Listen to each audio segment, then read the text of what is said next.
My dear friend, welcome to this session. Today I will talk about the goals and how to make it top priority.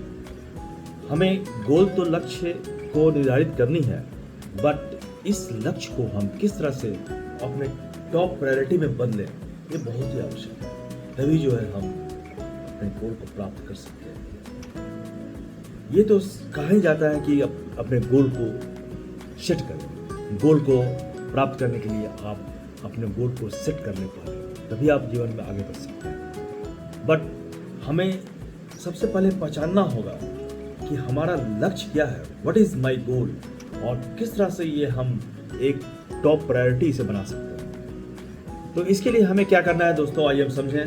सबसे पहले you have to identify your goal. हमारा जो लक्ष्य है वो स्पष्ट है या नहीं, ये सबसे पहले विचारने की आवश्यकता है। तो किस तरह से हम पहचाने कि हमने जो लक्ष्य सेट किया है वो लक्ष्य हमारा सही है या लक्ष्य जो है वो टारगेटेबल है या नहीं। चलिए समझते हैं। आपका लक्ष्य है एक अच्छा जीवन बिताना।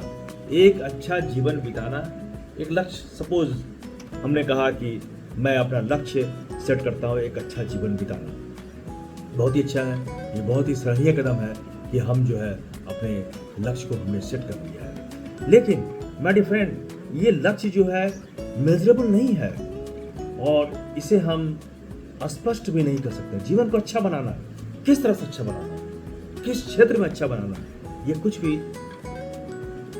माने सेट नहीं है इसमें। चलिए हम इसे बदलते हैं। अगर हम इसे इस तरह से बदल लें तो देखिए क्या होता है। अब हम इसे बदलते हैं कि 5 साल के भीतर मैं एक अपना खुद का व्यवसाय शुरू करूंगा, या मुझे 5 साल के अंदर अपना खुद का व्यवसाय शुरू करना है। Now see what is the difference. हमें अपने जीवन को अच्छा बनाना है और दूसरा लक्ष्य है कि 5 साल के भीतर हमें एक अपना खुद का व्यवसाय शुरू करना है। तो अब क्या होता है कि हमारे पास एक स्पष्ट लक्ष्य हो गया। हमारे पास एक टाइम लिमिटेड लक्ष्य है। किस तरह से हम लिमिटेड टाइम में हम एक लक्ष्य को पूरा करने की दिशा में आगे बढ़ रहे हैं। तो इसे कहते हैं मेजरेबल एंड अकाउंटेबल गोल। इसे हम आसानी से देख सकते हैं, ट्रैक भी कर सकते हैं कि यस, जब हमें खुद का अपना व्यवसाय पूरा करना है, स्टार्ट करना है, तो किस तरह से हम करें। ये बहुत ही सराहनीय और इम्पोर्टेंट कदम होगी कि हम इसे मेजरेबल बनाएं। तो किसी भी गोल को स्पेसिफिक और मेजरेबल बनाना ये बहुत ही महत्वपूर्ण कदम है और तभी हम आगे बढ़ सकते हैं। दूसरा, सपोज हमने एक लक्ष्य गोल सेट किया, फिट रहना है। फिट रहना मीन्स व्हाट, क्या फिट रहना है, कोई इसमें मेजर नहीं है, कोई टाइम फ्रेम नहीं है। अब हम इसे एक स्पेसिफिक बनाते हैं, मेजरेबल बनाते हैं और टाइम फ्रेम में हम इसे बदल सकते हैं। किस तरह से? 6 महीने में 10 किलोग्राम वजन कम करना। अब क्या है, आपके पास अपनी प्रगति को मापने के लिए, मेजर करने के लिए एक लक्ष्य है कि 6 महीने में, 6 मंथ में मैं 10 किलोग्राम वजन कम करूँगा। और इसके लिए क्या क्या करना है, अब ये सेट करना है। इस तरह से हम सेट कर करके हम देखेंगे कि 6 महीने के अंदर हमारा वजन किस तरह से कम हो सकता है। इसके लिए हम फर्स्ट मंथ को सिलेक्ट करेंगे। फर्स्ट महीने में हम देखेंगे कि हमने क्या क्या हैबिट्स है उसमें चेंज किया है या नहीं किया है, क्या क्या हमने गलतियां की हैं अपने फूड्स को लेकर और अपने एक्टिविटी को लेकर। तो इस तरह से हम धीरे धीरे एक ही महीने में, within 1 month we can measure ये लक्ष्य की दिशा में हम कितना आगे बढ़ पाए। तो इस तरह से हमें एक मेजरेबल और स्पेसिफिक लक्ष्य बनाना होगा। तो फिर सपोज हम एक स्पष्ट लक्ष्य बनाते हैं, क्या है, स्वस्थ रहना, स्टे फिट, स्टे हेल्दी। यह एक अच्छा लक्ष्य है, लेकिन इसमें कोई मेजर नहीं है, कोई टाइम लिमिट नहीं है। अब इसे हम चेंज कर लेते हैं। किस तरह से? 3 महीने में मैं 5 किलोग्राम वजन कम करूँगा। तो ये एक स्पष्ट हो गया, मेजरेबल हो गया और टाइम लिमिट हो गया। इसमें 3 महीने में हमें ये करना है। तो इस तरह से हम अपने लक्ष्य को टॉप प्रायोरिटी की ओर ले जाएं कि हमारा ये टॉप प्रायोरिटी है, हमें ये करना ही करना है, तभी हम अपने लक्ष्य की ओर आगे बढ़ सकते हैं। सेट एस्टिमेटेड प्रायोरिटीज, अपने लक्ष्य की प्राथमिकता निर्धारित करना बहुत ही आवश्यक है माय डियर फ्रेंड। अब हमें यह देखना होगा कि लक्ष्य जो है हमारे अन्य कार्यों से कितना मिलता जुलता है और उसके लिए एस्टिमेटेड प्रायोरिटीज क्या है। हमें अपने लक्ष्य को एक प्रायोरिटी देनी होगी। किस तरह से? हमें सपोज हमने एक लक्ष्य रखा, हमें अपने करियर में विकास करना है, विकास, या आपको एस्टिमेटेड प्राथमिकता इसमें तय करनी होगी। क्या है? आपको पहले कैरियर को विभिन्न पहलुओं में देखना होगा, उसके विभिन्न पहलुओं में प्राथमिकता देनी होगी, जैसे कि नौकरी के लिए शिक्षा प्राप्त करना, प्रोजेक्ट्स में अच्छा प्रदर्शन करना, प्रोफेशनल नेटवर्क में शामिल होना।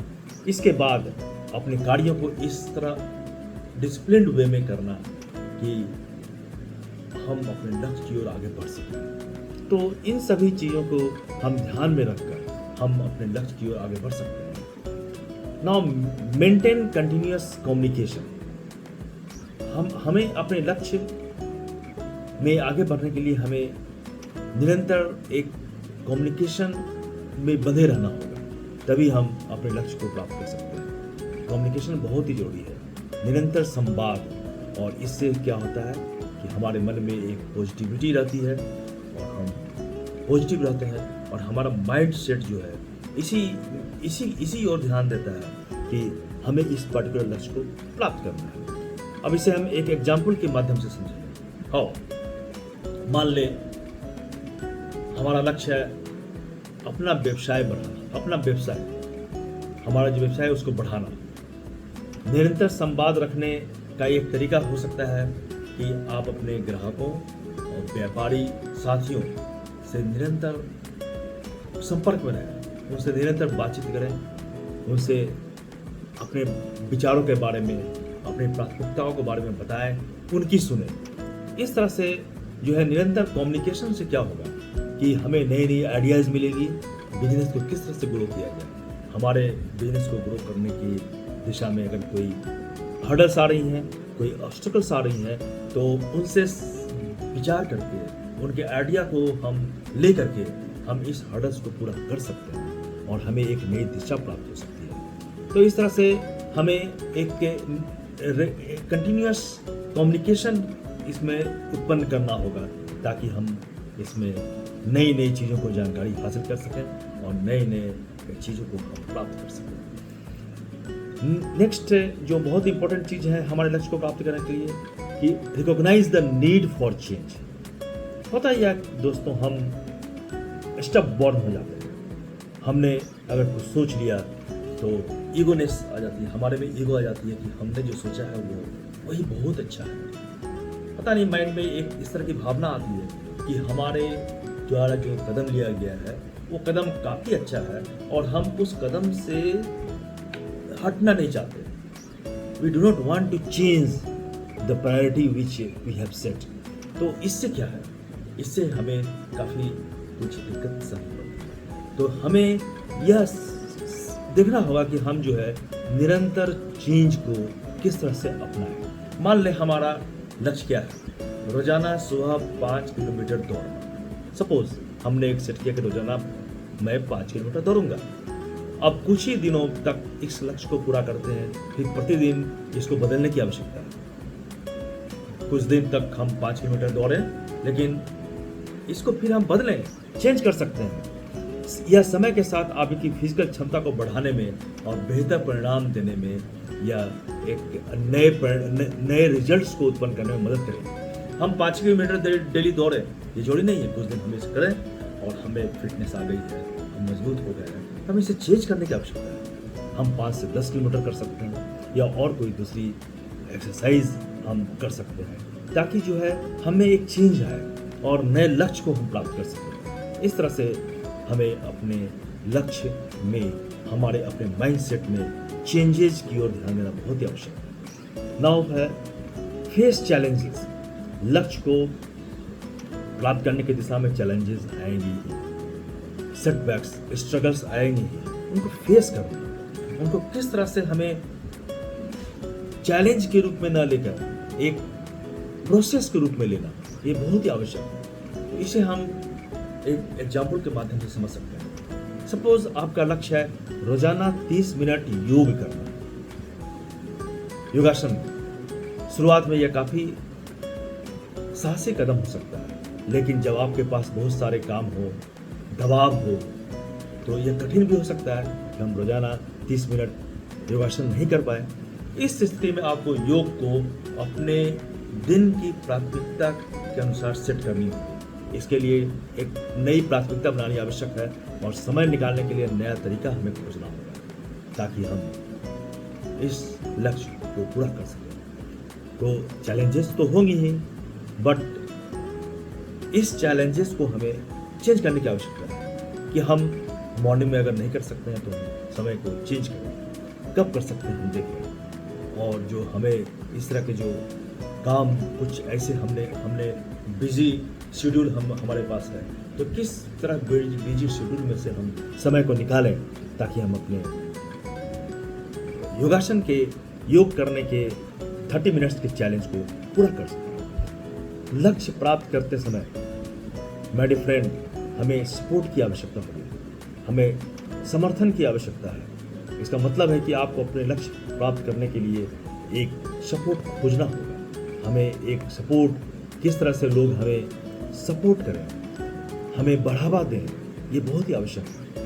मान लें हमारा लक्ष्य है अपने स्वास्थ्य को सुधारना। स्वास्थ्य को सुधारना हमने लक्ष्य कर लिया।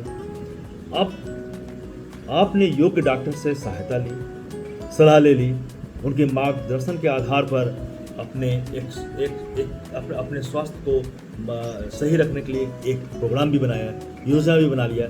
इसके बाद आपने अपने परिवार और दोस्तों को जागरूक किया, उनसे समर्थन मांगा। उनका समर्थन और उनका साथ जो है आपको आपके लक्ष्य में आगे बढ़ने में सहायता देता है। तो इस तरह से हमें एक सपोर्ट की आवश्यकता है, तभी हम लक्ष्य को प्राप्त कर सकते हैं, तभी हम इस दिशा में आगे बढ़ सकते हैं। इस तरह से हमने देखा कि किस तरह से हम अपने लक्ष्य को चेंज करके, उसे प्रायोरिटी में बदल करके हम अपने जीवन को एक सही दिशा दे सकते हैं। अब माय डियर फ्रेंड, लक्ष्य को प्राप्त करने के लिए हमें बहुत ही आवश्यक है कि हम प्रसन्न रहें। हमारे पास जो है सबसे पहले हम उसी में खुश रहने की कोशिश करें, तभी हम आगे बढ़ सकते हैं। परेशानियां तो हर किसी के पास होती है, हर कोई आज के जीवन में परेशान है। लगता है कि सारी जिम्मेवारियां, सारी परेशानियां हमारे ही मत्थे पड़ी हैं। तो इससे हम एक एग्जाम्पल के माध्यम से समझेंगे। माय डियर फ्रेंड, एक महिला थी, रोज हुआ और उसके पति सुबह ही काम पर निकल जाते थे। एक दिन पति और पत्नी दोनों काम पर गए और फिर पति को जो है ऑफिस में काफी दिक्कत की सामना करनी पड़ी। उनका बॉस से काफी बकझक हुआ और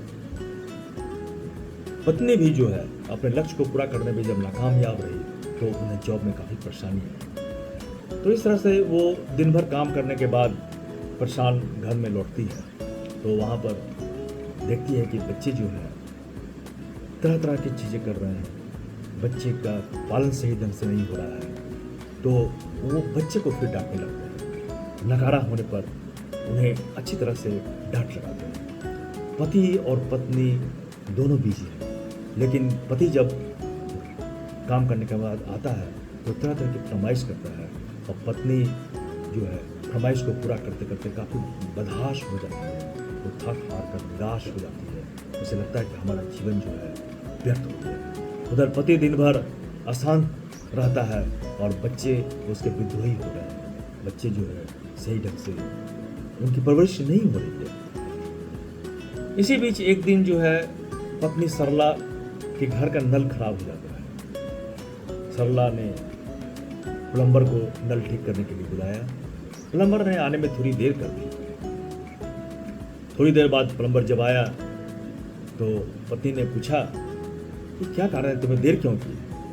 प्लम्बर ने बतलाया कि साइकिल में पंक्चर के कारण देर हो गई। घर से लाया खाना जो था रखा हुआ था मिट्टी में गिर गया और ड्रिल मशीन जो खराब हो गई तो उसमें भी दिक्कत आई, और पर्स जो था उसके पर्स पॉकेट में जेब में जो रखा हुआ था वो भी कहीं गिर गया। इन सब का बोझ लिए हुए वो प्लम्बर जो है नल को ठीक करता रहा। काम पूरा होने पर महिला को उस पर थोड़ी दया आई और उसने सोचा कि क्यों ना इसे हम अपनी गाड़ी से इसके घर तक छोड़ाएं। उसने कहा कि मैं तुम्हें घर तक छोड़ दूंगी। वो प्लम्बर को लेकर उसे घर तक गई। घर पहुंचने पर प्लम्बर बहुत आदर के साथ उसे अपने घर के अंदर आकर चाय पीने का आग्रह करता है। वो भी मान गई और गाड़ी से उतरने के बाद उसने देखा प्लम्बर के घर के बाहर एक पेड़ था। प्लम्बर ने पास जाकर उसके पत्तों को सहलाया, चूमा और उसके पास जो थैला था उस पेड़ पर टांग दिया और फिर उसने घर में प्रवेश किया। घर में प्रवेश करते ही उसका चेहरा खिल उठा। बच्चों को प्यार किया, फिर मुस्कुराती पत्नी को स्नेह भरी दृष्टि से देखा और चाय बनाने को कहा। सरला यह सोचकर हैरान थी, देखकर हैरान थी। बाहर आकर उसने प्लम्बर से पूछा कि क्या कारण है, तुम इतने खुश कैसे हो?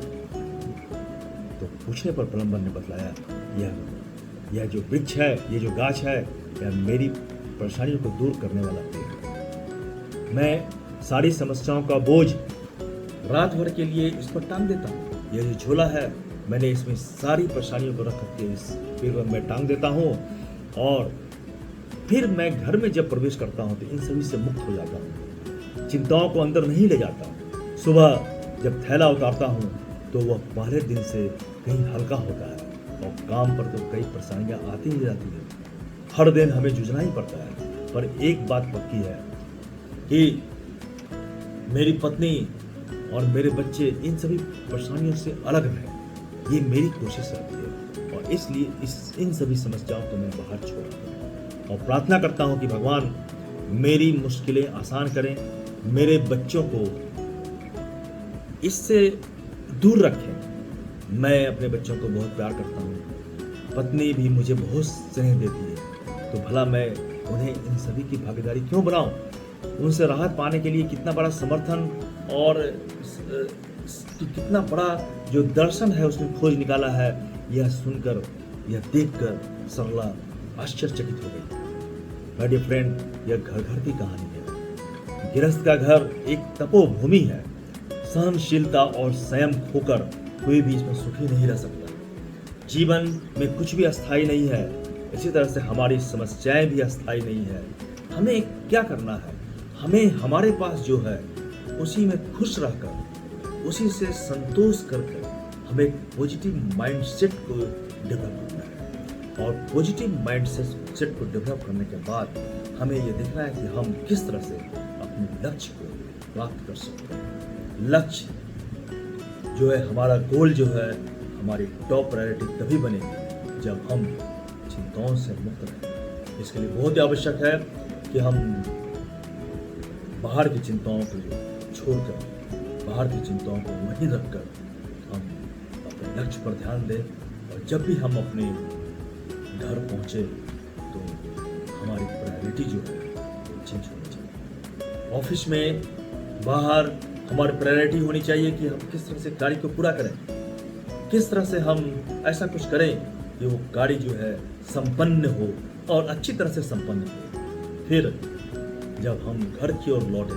तो वो सारी चिंताएं, वो सारी प्राथमिकताएं वहीं पर छोड़ देते हैं। हम फिर घर के अंदर दूसरी प्रायोरिटी को ध्यान दें, दूसरे लक्ष्य को ध्यान दें। हमारे बच्चे किस तरह से बढ़े, उनकी परवरिश अच्छे ढंग से हो रही या नहीं हो रही, हम शांतिपूर्ण जीवन बिता रहे हैं या नहीं बिता रहे हैं, इन सभी चीज़ों की भी आवश्यकता है। मेरे फ्रेंड्स, कमाना ही सभी कुछ नहीं। धन प्रायोरिटी हो सकती है, धन बहुत ही आवश्यक है, बट जब तक हमारा मन और मस्तिष्क शांत नहीं रहेगा, हम पॉजिटिव माइंडसेट अपने में डेवलप नहीं करेंगे, धन हमारे पास नहीं आ सकता। धन को, मनी को अट्रैक्ट करने के लिए हमारे माइंड में एक ऐसा माइंडसेट उत्पन्न करना होगा ताकि वो अट्रैक्ट हो सके। और यह तभी उत्पन्न होगा जब हमारा मन जो है पॉजिटिव है, हमारा मन शांत है, और इस शांत मन से, शांत दिमाग से हम अपने सभी कार्यों को पूरा करेंगे, आधा अधूरा नहीं रखें। और जब हम अपने सभी कार्यों को पूरा करेंगे तो कार्य के संपन्न होने की जो खुशी होगी वो हमारे माइंड में दुगनी खुशी होगी, दुगनी पॉजिटिविटी भरेगी, और फिर हम वो प्राप्त कर सकते हैं जिसकी हमने आशा की।